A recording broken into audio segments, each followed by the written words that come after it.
센터 포스 더 기노 도베 위슈골 위슈골 라이 딘지와 숭아 사지웨 쫄로예 아이 고백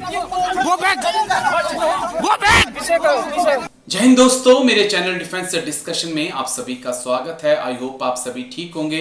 दोस्तों, शाम के 7 बज चुके हैं। डिफेंस से जुड़ी कुछ खास खबरें लेकर मैं आपके सामने हाजिर हूं। सबसे अहम और सबसे बड़ी खबर मणिपुर से सामने आ रही है। पूरी तस्वीर भी आपको दिखाऊंगा, पूरी वीडियो आपको दिखाऊंगा, लेकिन जो तस्वीरें आई हैं वो हैरान करने वाली हैं। एक बार फिर से कुकी वर्सेस माइते वहां पर हो चुका है और जिस प्रकार से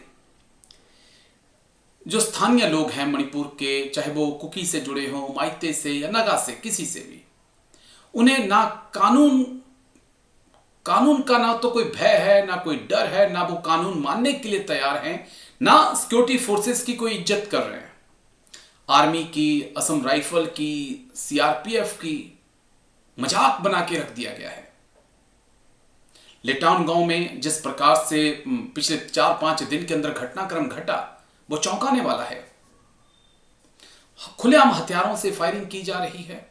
आर्मी को, असम राइफल को धमकाया जा रहा है। उन्हें कहा जा रहा है कि यहां से आप वापस चले जाइए। देश में ऐसा तो नहीं चल पाएगा।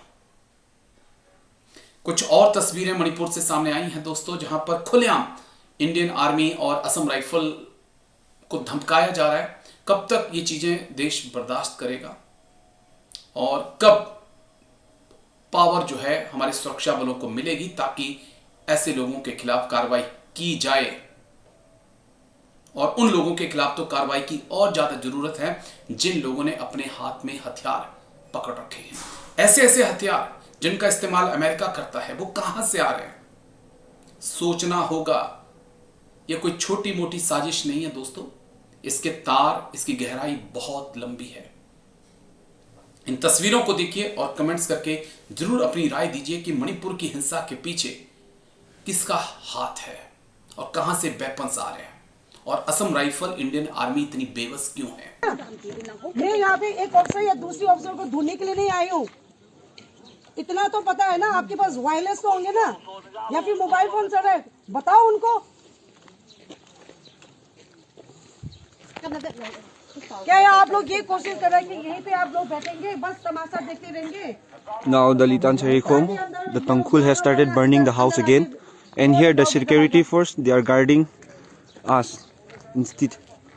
कब से चिल्ला रही हूँ, कम से कम आप लोग The violence is there, but the security force, they are here standing and they are just simply staring, watching the drama. अगर इस तरह से ड्यूटी करना है ना भैया, आप लोग निकलो यहाँ से। हम लोग अपना सुरक्षा कर सकते हैं। We can defend ourselves। आप लोग यहाँ पे पूरा व्हीकल लेके, पूरा फोर्सेस लेके मोंको चेपू में खड़े हो। हमारे मतलब हमें तो आप लोग ने ऐसे तो बंद करके रखा हुआ है। हमें कुछ करने के लिए आपने अलाउ किया नहीं, और हमने माना भी कि हम लोग नहीं करेंगे। आप कुछ कर क्यों नहीं रहे उधर? ऐसा चलते रहेगा ना, नहीं होने वाला कोई पीस वीस। तो आप लोग निकलो यहाँ से। हम लोग खुद अपना सुरक्षा कर सकते हैं। We can defend ourself. You better get out of from here. 5 minute के अंदर आप लोग निकलो यहाँ से, वरना मैं लोगों को इकट्ठा करने लग जाऊंगी। निकलो निकलो, आप लोग गाड़ी स्टार्ट करके निकलो। आप लोग को कोई फायदा नहीं है यहाँ पे, कुछ नहीं कर रहे हो आप लोग। हौसौचु नुपी हो खोम्बो असे वांगी बोलो दे हुए। निकलो यहाँ से। 5 मिनट के अंदर आप लोग नहीं निकले ना, 5 मिनट के अंदर आप लोग निकलो। गाड़ी जिस तरफ भी मोड़ना है मोड़ो, इधर चलना है चलो, इधर चलना है चलो, हमें कोई फर्क नहीं है।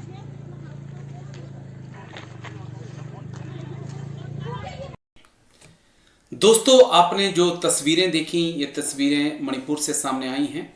मणिपुर में एक बार फिर से हिंसा भड़क चुकी है और हालात बद से बदतर हो चुके हैं। दुख की बात यह है कि स्थानीय लोग, चाहे वो कुकी से जुड़े हों, माइते से जुड़े हों या फिर नगा से, असम राइफल और इंडियन आर्मी की बात सुनने के लिए भी तैयार नहीं हैं। और ये एक बहुत बड़ी बात है, क्योंकि अभी तक हम देखते थे कि जहां असम राइफल या इंडियन आर्मी पहुंच जाती थी, वहां पर दंगे खत्म हो जाते थे।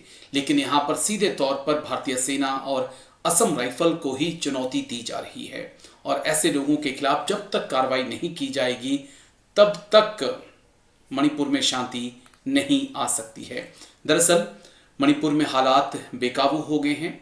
इस समय लेटान गांव में हिंसा की जो आग है वो भड़की हुई है और ये हिंसा दूर दराज के गांव तक और शहरों तक पहुंच सकती है। यहां पर कई घरों को फूंक दिया गया है और ताबड़तोड़ गोलीबारी आगजनी के साथ छापेमारी भी जारी है। इस दौरान मणिपुर को हिंसा की आग में जलाने के लिए विदेशी ताकत का हाथ है या नहीं, इन अटकलों ने भी जोर पकड़ लिया है, क्योंकि जो हथियार कुकीज के पास या माइते के पास इन दोनों से जुड़े उग्रवादी समूहों के पास मिले हैं वो विदेशी हथियार हैं। कुछ हथियार ऐसे हैं जिनका निर्माण चाइना में होता है, तो कुछ हथियार ऐसे हैं जिनका निर्माण यूएसए में होता है। कहां से इन तक ये वेपन पहुंच रहे हैं, एक ऐसा सवाल है जिसका जवाब हमारे सुरक्षा बलों को तलाशना ही होगा अगर मणिपुर में शांति चाहिए। Central Force of the no to we should go. We should go. Lai Tinjiwa Sunga Hasajiva Cholo ye. Hey, go back! Go back! Go back!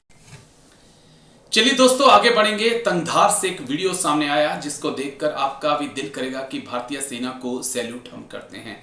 एक महिला प्रेग्नेंट थी और अचानक से उनकी तबीयत बिगड़ने लगी। बर्फबारी हो रखी थी और गाड़ी का पहुंचना आसान नहीं था। पहाड़ी इलाका है, स्नोफॉल हो रखा है। इसी बीच इंडियन आर्मी को मैसेज किया जाता है कि सर हेल्प करिए। इंडियन आर्मी के जवान उस घर तक पहुंचते हैं, महिला को उठाते हैं और हॉस्पिटल तक पहुंचाया जाता है। यही इंडियन आर्मी की खासियत है कि हमारी सेना के लिए देश और देश के लोग सर्वोपरि हैं, वो पहले हैं। ये वीडियो देखिए और पूरी रिपोर्ट देखिए। तो आप जो तस्वीरें देख रहे हैं या जो देखने जा रहे हैं वो एलओसी से सामने आई हैं। जम्मू कश्मीर के कुपवाड़ा जिले में एक बेहद भावुक और प्रेरणादायक वीडियो इस वक्त सोशल मीडिया पर बहुत तेजी से वायरल हो रहा है। यह वीडियो तंगधार का है जहां 10 फरवरी को भारी बर्फबारी हो रही थी। चारों तरफ मोटी बर्फ की चादर बिछी हुई थी, तेज हवाएं चल रही थीं और रास्ते पूरी तरह से बंद थे। ऐसे मुश्किल हालात में भी भारतीय सेना के जवानों ने इंसानियत की मिसाल पेश की। इस वीडियो में दिखाया गया है कि एक 26 साल की गर्भवती महिला बर्फ में फंसी हुई थी। ज्यादा बर्फ और खराब मौसम के कारण वहां तक पहुंचना बहुत मुश्किल था। महिला की हालत भी कमजोर थी, उसे तुरंत मदद की जरूरत थी। सूचना मिलते ही भारतीय सेना के जवान मौके पर पहुंचे और रेस्क्यू ऑपरेशन शुरू किया। जवान बर्फीली पहाड़ियों पर धीरे धीरे चलते हुए आगे बढ़ते गए। कहीं फिसलन है तो कहीं घुटनों तक बर्फ है, लेकिन फिर भी वो हिम्मत नहीं हारते। जवान महिला को सहारा देते हैं, उसे सावधानी से उठाते हैं और सुरक्षित रास्ते से बाहर निकालते हैं, उन्हें हॉस्पिटल तक पहुंचाते हैं। यही इंडियन आर्मी है, यही भारतीय सेना को दूसरी सेनाओं से अलग बनाता है। हम जहां आतंकियों का सफाया करते हैं, अपने देश की सुरक्षा करते हैं, वहीं जब हमारे देश के नागरिकों पर कोई भी संकट, कोई भी मुसीबत आन पड़ती है तो सबसे पहले हम दीवार बनकर खड़े हो जाते हैं, हम यानी कि इंडियन आर्मी। भाई महिला के चेहरे पर साफ दिखाई देता है कि वो इस मदद से कितना खुश हैं और सोशल मीडिया पर ये वीडियो बहुत ज़्यादा वायरल है। कमेंट्स करके आप भी अपनी राय दीजिएगा।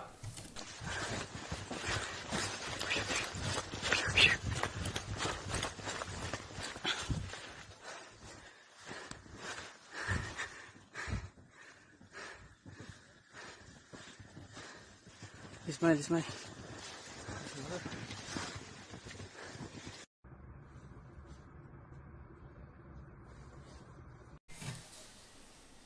चलिए दोस्तों आगे बढ़ेंगे। एक और खबर मध्य प्रदेश के मुरैना से सामने आई, जहां पर सुबह 5 बजे एक रिटायर्ड फौजी ने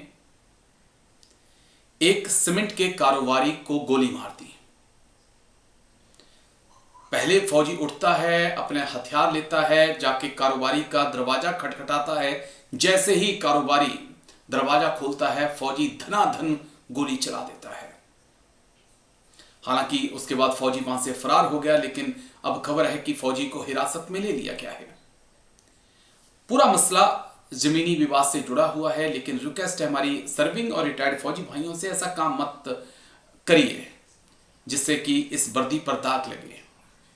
क्योंकि आप जब भी आप अरेस्ट होंगे या कुछ भी होगा तो जरूर आएगा कि रिटायर्ड फौजी, एक्स सर्विसमैन, तो ये चीज आएगी।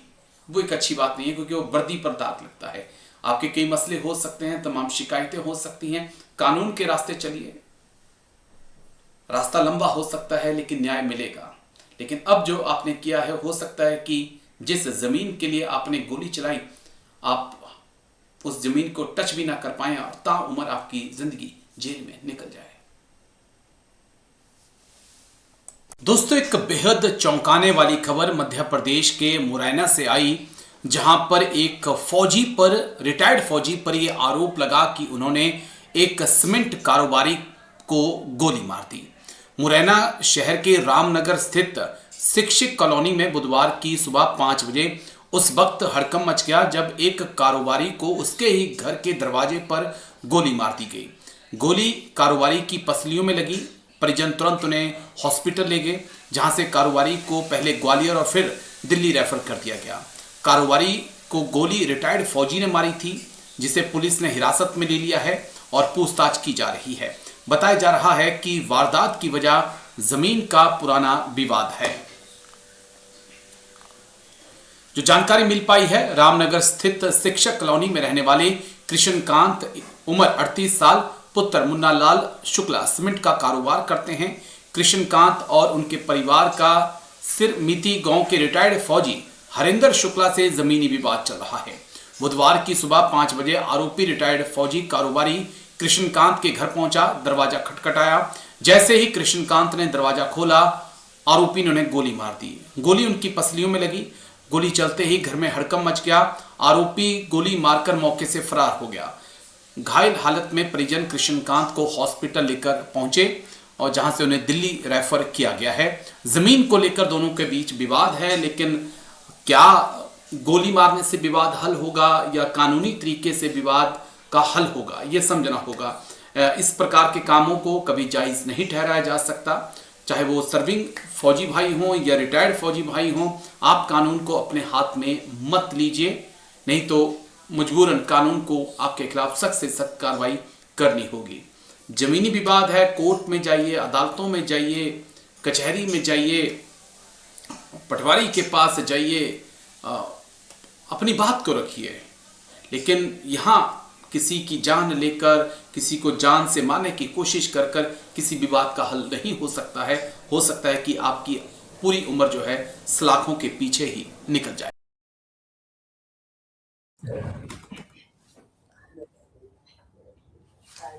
सर जय हिंद। मेजर जनरल राजन कोचर सर, जय हिंद। बहुत बहुत शुक्रिया समय देने के लिए। Thank you sir. जय हिंद राजेश जी, धन्यवाद आपने मुझे अपने प्रोग्राम में बुलाया। Thank you sir, lot of thanks sir, शुक्रिया आपका इसके लिए।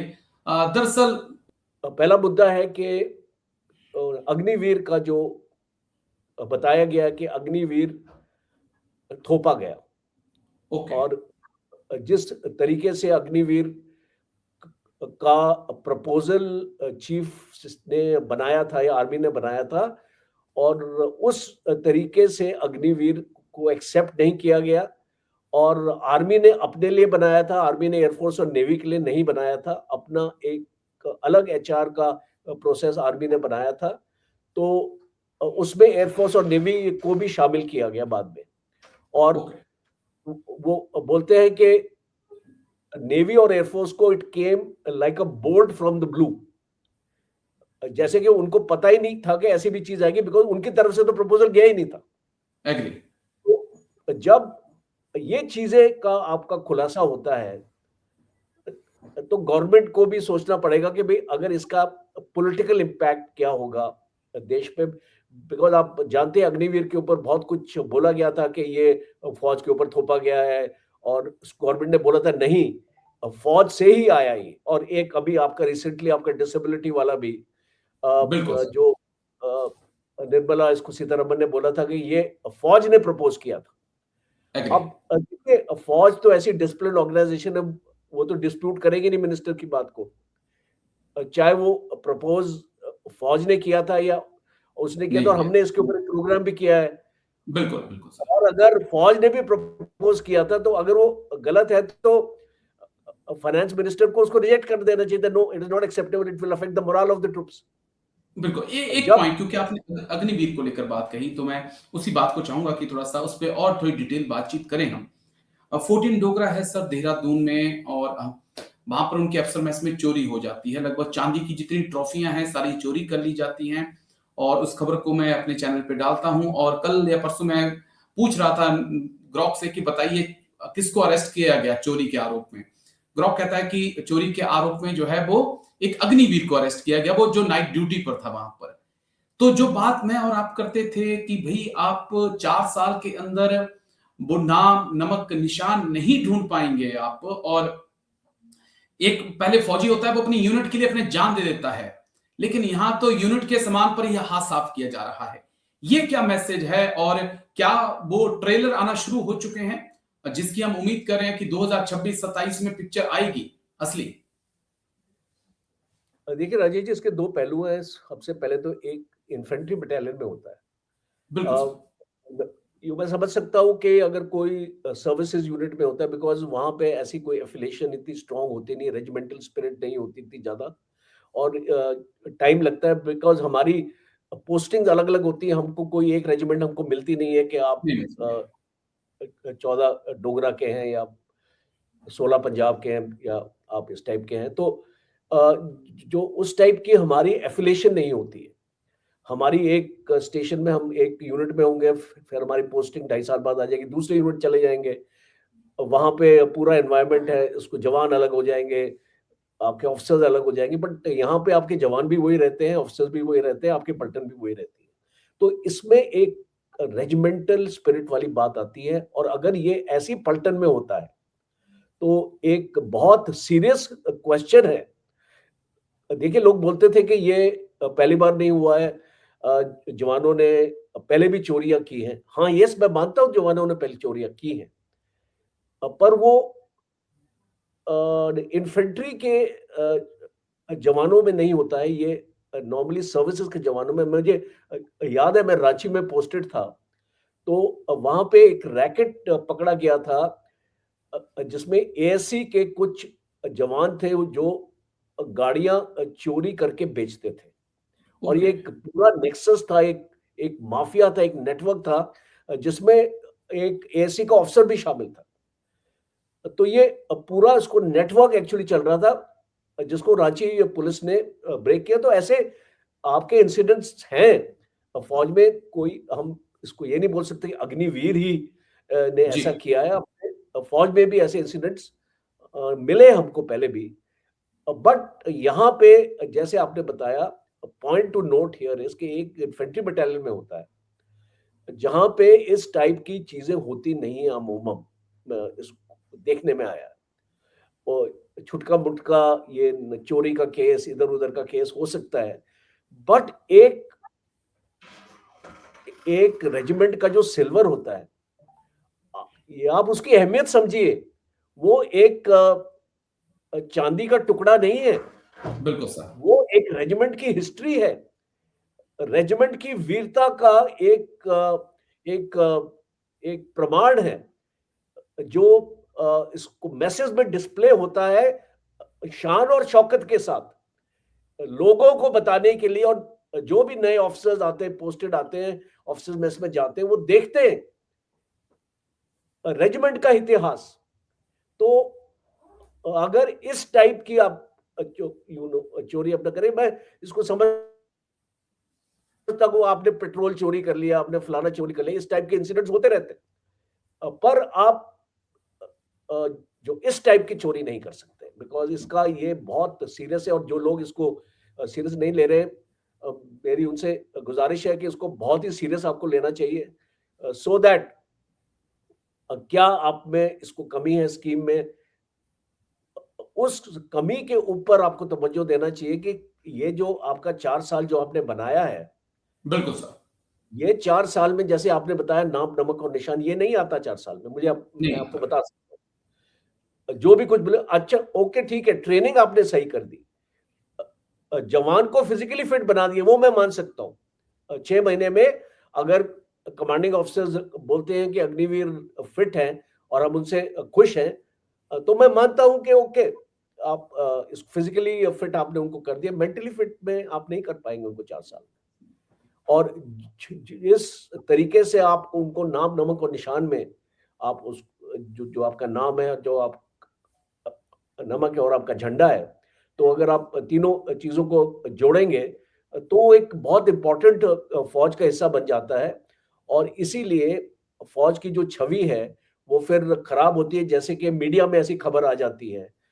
और फिर अनफॉर्चुनेटली अग्निवीर का जो ये अग्निवीरों ने किया, तो ये अग्निवीर स्कीम के ऊपर भी क्वेश्चन रेज करती है, बिकॉज आपने एक ऐसी स्कीम बनाई। अब अगर मैं जनरल नरवणे की बात को अगर मान लेता हूँ, after all he was the chief of the army staff, और अगर वो बोलते हैं कि ये स्कीम जिस तरीके से फौज ने शायद उस पर 75% रिटेंशन की बात करी थी, तो अगर आप उसको 25% रिटेंशन में आप उसको लाएंगे तो उससे आप फौज का नुकसान करते हैं, बिकॉज मैन पावर आपका बहुत कम होने वाला है। अब आपने मैन पावर को आपने रिक्रूटमेंट को डबल कर दिया, उससे आपको जो आपका एंड रिजल्ट है वो आपका बदलने वाला नहीं है जी। बिकॉज जो मुझे लगता है एक आइडियल एक अग्निवीर स्कीम होनी चाहिए, वो होनी चाहिए 7 साल 75%। ओके, 7 साल की आप उनको अपना सर्विस अपना कराए मिनिमम, और उसके बाद 75% उनको रखिए। Then I think I will accept कि ये अग्निवीर स्कीम आपकी एक पॉजिटिव स्कीम है और ये सक्सेस हो सकती है फौज के लिए। बट अभी जिस शेप में है आपका 4 साल और 25 साल, बिकॉज यही 2 इंपॉर्टेंट मुद्दे हैं अग्निवीर स्कीम के जो खटक रहे हैं आज, 4 साल और 25 साल। तो अगर 25%, तो अगर हम इसको थोड़ा रिव्यू कर पाएंगे तो शायद ये स्कीम चल पड़ेगी। नहीं तो आने वाले वक्त में आप देखेंगे, और ये इसको लोगों को अपने आप ही महसूस होगा, अपने आप ही देखेंगे, फौज को भी महसूस होने लग गया है कि आने वाले वक्त में जो स्कीम इस फॉर्म की है ये चल नहीं पाएगी, नहीं चल पाएगी। और मुझे जहां तक उम्मीद है, क्योंकि जैसा आपने भी कहा, अगर 75% को परमानेंट करते हैं तो 25% को सीएपीएफ में एडजस्ट किया जा सकता है, लेकिन 75% को सीएपीएफ में एडजस्ट करना मुश्किल होगा। और कल्पना करिए कि जो एक 40,000 जवान सैलरी ले रहा था, वो एक वक्त आने के बाद उसके बाद पेंशन नहीं होगी और वो खाली होगा। अगर उसको जॉब नहीं मिलेगी तो बहुत सारी ऐसे असामाजिक तत्व हैं जिनकी नजर उसके ऊपर है। लेकिन आई होप कि सीएपीएफ में सब एडजस्ट हो जाए, ये देश के लिए अच्छा है। एक लास्ट पॉइंट है, देश की नेशनल सिक्योरिटी को पैसों से तोड़ना नहीं चाहिए। अगर आप पेंशन बचाने के चक्कर में अग्निवीर स्कीम को लाए हैं, और अगर आपकी ये सोच थी कि आप इसमें पेंशन का बजट कम कर देंगे, तो आई थिंक वो सोच गलत है। बिकॉज नेशनल सिक्योरिटी के मामलों में आपका इकोनॉमिक और मॉनेटरी आपका जो फायदा या नुकसान नहीं देखा जाता। ये चीज इंपॉर्टेंट है आपके व्यूज को भी जानना, कि अगर ये स्कीम लाई गई है पेंशन का बजट कम करने के लिए, जो मुझे लगता है जिस तरीके से अगर आपने 25% रिटेंशन इसका किया, इसका मतलब आप 75% लोगों को पेंशन नहीं देंगे जी। 25% ही होंगे जो फौज में कंटिन्यू करके पेंशन अर्न करेंगे। तो इसका मतलब आपने पेंशन बजट को कम किया है स्कीम को इम्प्लीमेंट करने के बाद। तो अगर ये सोच रही है तो आई थिंक इस सोच को बदलना पड़ेगा। लेकिन बड़ा इंटरेस्टिंग आपने पॉइंट किया, कभी बैठेंगे तो बात करेंगे कि अगर कोई एक दिन के लिए सांसद बन जाता है, एक दिन के लिए विधायक बन जाता है, वो ताउम्र जो है पेंशन ले सकता है। लेकिन 4 साल का अग्निवीर, 4 साल सर्विस करने के बाद भी उसे ना ग्रेजुटी मिलेगी ना पेंशन मिलेगी। कमाल की बात है। जितनी बार आप विधायक बनेंगे, जितनी बार आप सांसद बनेंगे, आपको उतनी ही बार की पेंशन मिलेगी। लेकिन चलिए, शुक्रिया, बहुत बहुत शुक्रिया मेजर जनरल राजन कोचर सर, आप आए और इन मुद्दों पे बात की। थैंक यू सर, जय हिंद, take care sir, thank you sir, thank you. धन्यवाद राजेश जी, जय हिंद। Thank you sir. सर जय हिंद, major general P K Sehgal sir, जय हिंद, बहुत बहुत शुक्रिया समय देने के लिए। Thank you sir. Thank you. Thank you sir.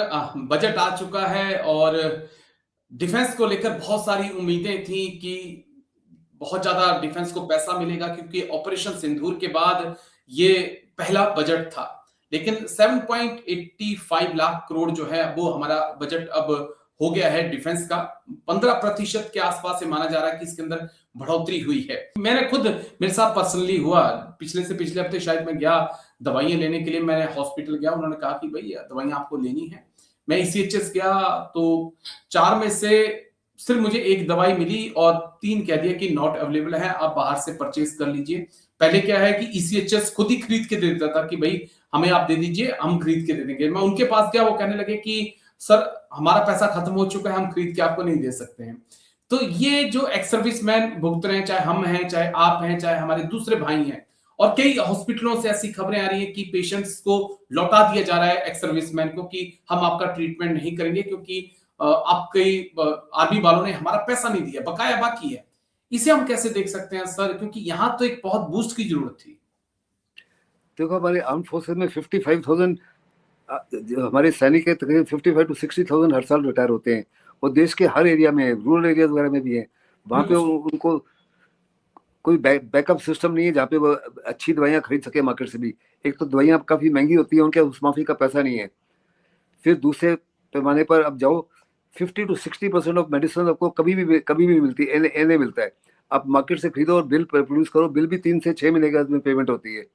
वास्तव में ऐसे में काफ़ी ज़्यादा। फिर आपके पास एम्पेनल्ड हॉस्पिटल तो बहुत हैं, लेकिन बहुत सारे एम्पेनल्ड हॉस्पिटल जो है आपको टर्न डाउन कर देते हैं जब आपको एडमिशन की आवश्यकता होती है कि हमारे पास बेड नहीं है। जब उनके पास बेड होते हैं, उसी आपके सामने दूसरे सिविलियन को ले लेते हैं, क्योंकि उनसे उनको पैसा मिलता है।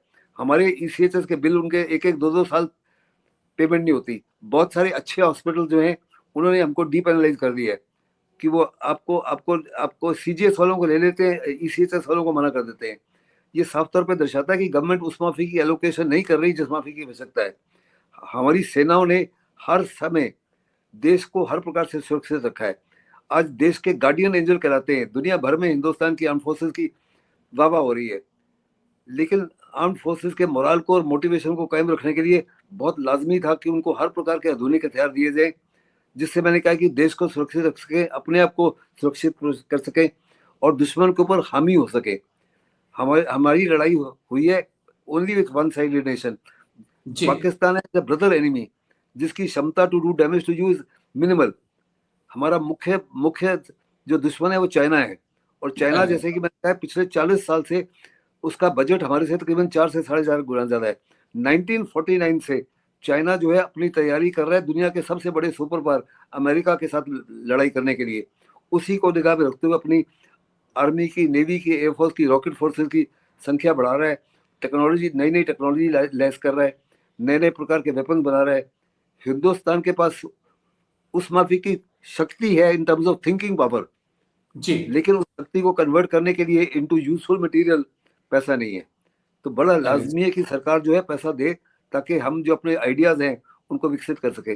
फिर चाइना जो है अपना, और अमेरिका जो है अपना R&D के ऊपर 3.5% से 3 से चाइना 3% स्पेंड करता है, अमेरिका 3.5% करता है, हिंदुस्तान 0.7 कर रहा है। हमको HAL की, BDL की कैपेसिटी बिल्डिंग करनी है, एयरफोर्स की कैपेसिटी बिल्डिंग करनी है, नेवी की कैपेसिटी बिल्डिंग करनी है, आर्म फोर्स की कैपेसिटी बिल्डिंग करनी है। बहुत बड़े पैमाने पर आपका वॉर वेस्टेज रिजर्व को कम से कम 10 दिन से लेकर 20-25 दिन तक तो करना है, ताकि यू डोंट रन। हमने फिर सर्ज कैपेबिलिटी बिल्डअप करनी है, ताकि अगर आवश्यकता हो तो हम 24 आवर्स काम कर सकें। लेकिन वो 24 आवर्स काम तो कर सकेंगे, अब मैन को ला सकते हो, लेकिन रॉ मटेरियल तो चाहिए ना। रॉ मटेरियल नहीं होगा तो कैसे उसको कन्वर्ट करोगे टू ऑल दिस। के लिए आपको पैसा चाहिए, और वो पैसा नहीं एलोकेशन हुआ। सबके सब जितने भी डिफेंस एक्सपर्ट्स हैं देश भर में, उनकी सबकी उम्मीदें थी कि इस बारी कम से कम 3 to 3.2% GDP दिया जाएगा। आपका सिर्फ जीडीपी 1.9 से 2% किया है, मतलब 0.1% बढ़ा है। उतनी तो महंगाई भी बढ़ गई होगी सर, एक साल में उतनी तो महंगाई भी बढ़ गई होगी। हम वहीं पर चीजों को माने, क्योंकि जो कल 3 रुपए की चीज मिल रही थी वो आज 4 रुपए की मिल रही होगी, तो महंगाई बढ़ गई, तो वो कुल उतना ही बजट हम मान के चले। बिल्कुल आप सही कह रहे हैं। आप इन्फ्लेशन को लो तो वैसे ये वृद्धि जो है उतनी बड़ी नहीं है जितने आंकड़े दिखाते हैं। आंकड़े तो साफ तौर पर दिखाते हैं कि हमने 17% 17.9% हमने रेवेन्यू बजट इंक्रीज कर दिया, 21% हमने कैपिटल एक्सपेंडिचर रिलीज कर दिया, 6.53% आपका हमने पेंशन बिल कर दिया, सिविल एमओडी के एक्सपेंडिचर को कम कर दिया। यानी दूसरे लफ्जों में आप आर्म फोर्सेस को ज्यादा दे रहे हो, पहले एमओडी को उतना ही देते थे। ये सारे के सारे आंकड़े जो हैं एक किस्म से मिसलीडिंग है। देशवासियों को साफ तौर पे पता चलना चाहिए कि जो आपकी रिक्वायरमेंट्स हैं उन रिक्वायरमेंट्स को इन आंकड़ों के माध्यम से फुलफिल नहीं किया जा सकता। जैसे कि मैं जो एयरफोर्स के रिप्रेजेंटेटिव थे, air force is technology intensive and it's capital intensive. Navy भी बहुत टेक्नोलॉजी एंड कैपिटल इंटेंसिव है। आजकल की आर्म फोर्सेस भी उसमें माफिक हो चुकी हैं। आज हर इक्विपमेंट जो है आपका बहुत महंगा है। आपका जो एक तंगुष्का वेपन सिस्टम है या उसका सक्सेसर सिस्टम है 32 से 40 करोड़ का एक सिस्टम है। एक रिपोर्टर रडार है 40 करोड़ की है। लड़ाई में ये डैमेज हो जाएंगे। अगर आपका डैमेज हो जाता है तो आपकी सर्विस में इसको दोबारा रिप्लेस करने की शक्ति नहीं है देश के पास। ऐसा तो नहीं होना चाहिए ना। आपके पास रिजर्व होने चाहिए। रिजर्व बहुत जरूरी है। जी, लॉन्ग वॉर के लिए रिजर्व जरूरी है। लेकिन एक्स सर्विसमैन का, क्योंकि जो ईसीएचएस पे आपने बात कही वो बड़ी इंटरेस्टिंग थी और शायद इस पे बहुत काम करने की जरूरत है, क्योंकि बहुत सारे हमारे फौजी भाइयों की ऐसी शिकायतें आ रही हैं कि उनको लौटा दिया जाता है, उनको ट्रीटमेंट नहीं मिलता है। और मैं तो खुद भुगतभोगी हूं, जिसे दवाइयां तक जो है ईसीएचएस ने कह दिया कि खत्म हो गई हैं। लेकिन चलिए, दिल मांगे मोर, इस बार नहीं सही तो उम्मीद करते हैं अगली बार। चलिए, थैंक यू सर, जैन साहब, thank you, take care sir, thank you, PK Sehgal sir, thank you.